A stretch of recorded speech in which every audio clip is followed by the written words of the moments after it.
திரிசா வீட்டுக்கு போக தெரியுது இல்ல, எந்த கூட்டமும் இல்லாம. சார் நேரடியாவே குற்றம் சாட்டுறேன் சார் நானு. அங்க போக தெரியுதா?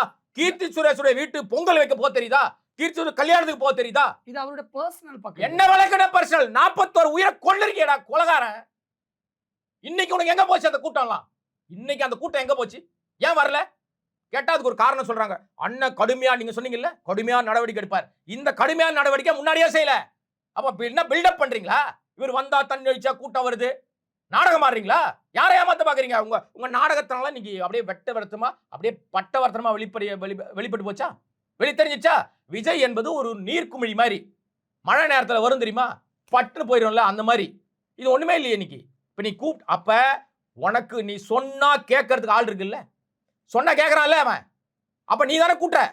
அப்ப திருச்சி ஏர்போர்ட்ல அவ்வளவு நாசமானதுக்கும் நீ தான் காரணம்.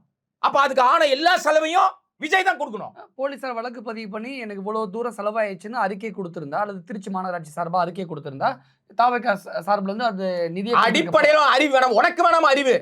சார் ஒரு கூட்டம் சார், விக்கிரவாண்டில் ஒரு கூட்டம் போடுறீங்க, ஊரா கூட்டம் போடுறீங்க, ஒவ்வொரு கூட்டத்திலும் 50 பேர் 20 பேர் 100 பேர் மயங்கி உழறான். மொத்தமா 51 பேர் இறந்திருக்காங்க, கருவு துயரம் உட்பட. இது வரைக்கும் விஜய்க்காக மயங்கி உழுந்தவன், அடிபட்டவன், கை கால் பேர் சார் இறந்து போனவனை தாண்டி இறந்துட்டான் சார் அவன். இன்னைக்கு அந்த 41 குடும்பங்கள், அதை தாண்டி அவங்க செத்தவங்களா இருக்காங்க. 41 குடும்பங்கள் அன்னைக்கு ஒரு நாள் தான் அவன் செத்தான். ஆனா அந்த குடும்பம், அந்த 33 மானங்கட்ட குடும்பம் வந்து ஒவ்வொரு நாளும் அவளை கொல்லுது, ஒவ்வொரு நாளும் சாவடிக்குது. இப்ப வந்து மானங்கட்டத்தனமா இன்னைக்கு தமிழர்கள்னா அவ்வளவு ஒரு உயரத்துல வச்சு பார்த்தாங்க. இனி பார்க்க முடியுமா?